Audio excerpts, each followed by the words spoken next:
शस्त्र उठाने से पूर्व मेरे एक प्रश्न पर चिंतन अवश्य कीजिए। यदि मैं आपसे कहूं जो अश्वत्थामा मरा है वो वास्तव में आपका पुत्र नहीं, एक हाथी,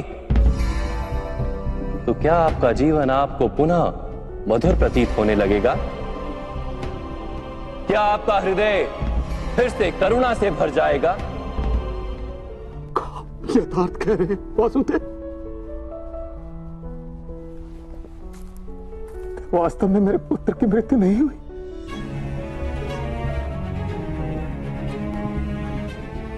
यदि आज आपके पुत्र की मृत्यु नहीं हुई तो कल होगी। विश्व में कौन अमर रहता है गुरुद्रोण? किंतु वास्तविक प्रश्न तो यह है कि आपके जीवन के सुख दुख, आशा निराशा, ज्ञान अज्ञान, क्या सब कुछ केवल आपके पुत्र से बंधे? क्या आपके जीवन का दूसरा कोई मूल्य नहीं?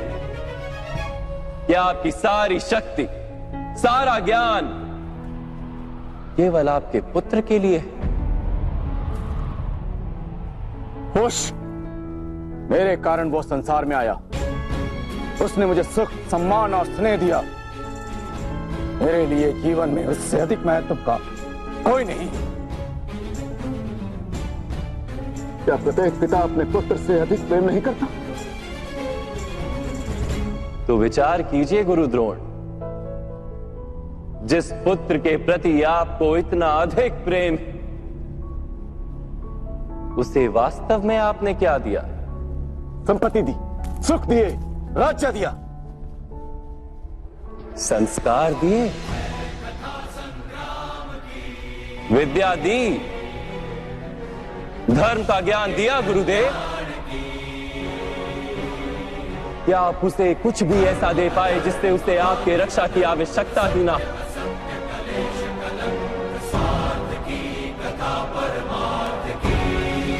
मैं मानता सब अर्जुन तथा अंगराज कर्ण की भांति महान योद्धा नहीं बन पाते, किंतु आप अपने पुत्र को उचित निर्णय लेने का शिक्षण तो दे ही सकते थे।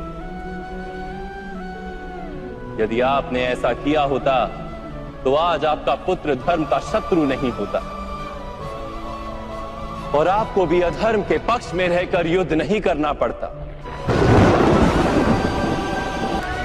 मैं अपने पुत्र अश्वत्थामा को सारे सुख देने की इच्छा रखता था वासुदेव।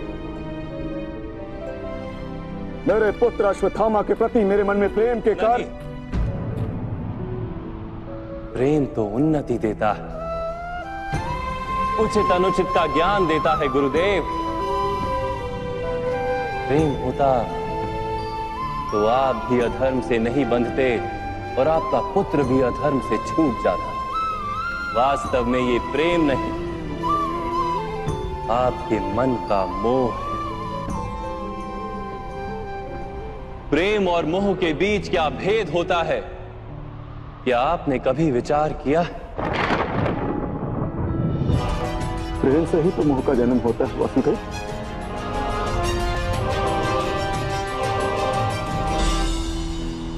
नहीं, वास्तव में जहां प्रेम होता है वहां मोह होता ही नहीं। प्रेम का जन्म करुणा से होता है और मोह का जन्म अहंकार से।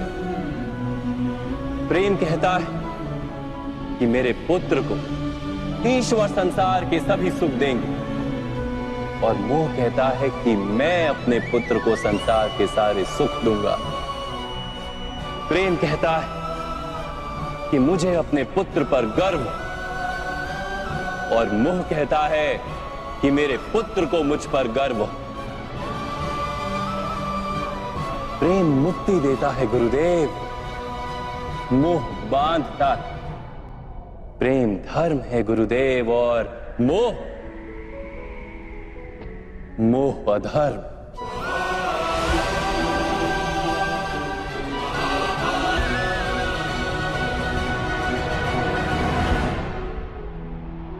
आपने अपने पुत्र को आटे का घोल पीते देख अपनी साधना भंग कर दी थी।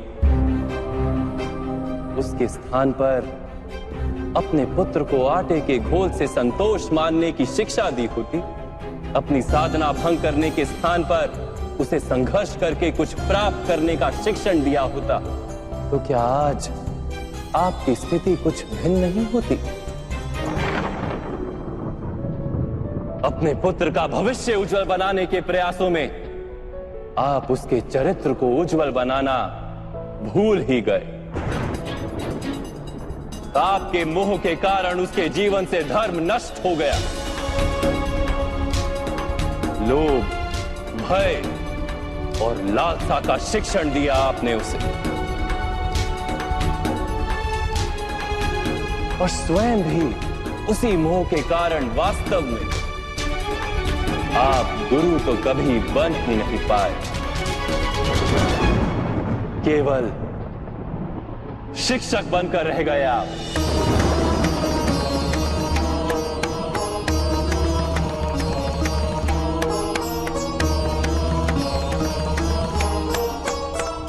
ऐसा क्यों कह रहे हैं वासुदेव?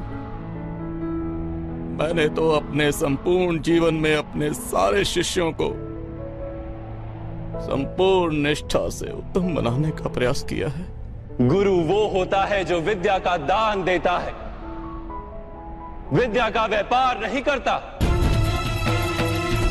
इसीलिए गुरु को अपने शिष्यों से दक्षिणा की आशा होती है, मूल्य की नहीं। किंतु आपने अपने अमूल्य ज्ञान का मूल्य निश्चित कर दिया। अपने ज्ञान के बदले में अपने शिष्यों से प्रतिशोध मांगकर आपने न केवल अपने जीवन में विष घोल दिया, अपितु अपने शिष्यों के जीवन में भी विष घोल दिया। और ये सब आपके मोह और अहंकार के कारण हुआ। आप गुरु नहीं हैं द्रोणाचार्य। जिस व्यक्ति के हृदय में अहंकार और मन में मोह तथा लालसा होती, उसके हाथों धर्म का कार्य तो हो ही नहीं सकता। इसलिए महर्षि भरद्वाज के पुत्र जैसे बाढ़ में डूबता हुआ व्यक्ति किसी वृक्ष को पकड़कर स्वयं की रक्षा करता है, वैसे ही इस अंत समय में धर्म को पकड़ लीजिए। आज समय है उचित निर्णय लेने का।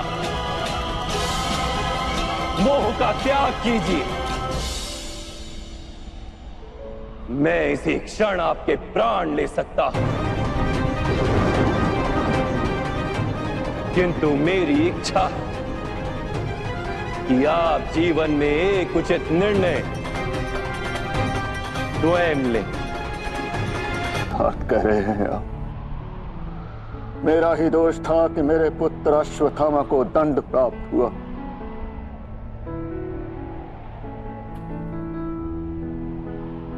अब समय आ गया है कि मुझे भी दंड प्राप्त हो। मैं स्वीकार करने को सज्ज हूं।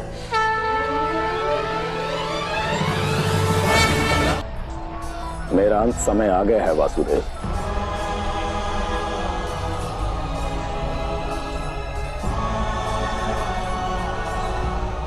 मैं आपको अंतिम प्रणाम करके अपने प्राण त्याग रहा हूं।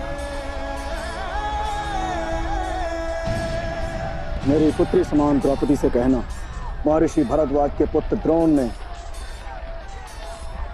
मृत्यु से पूर्व उसकी क्षमा मांगी थी।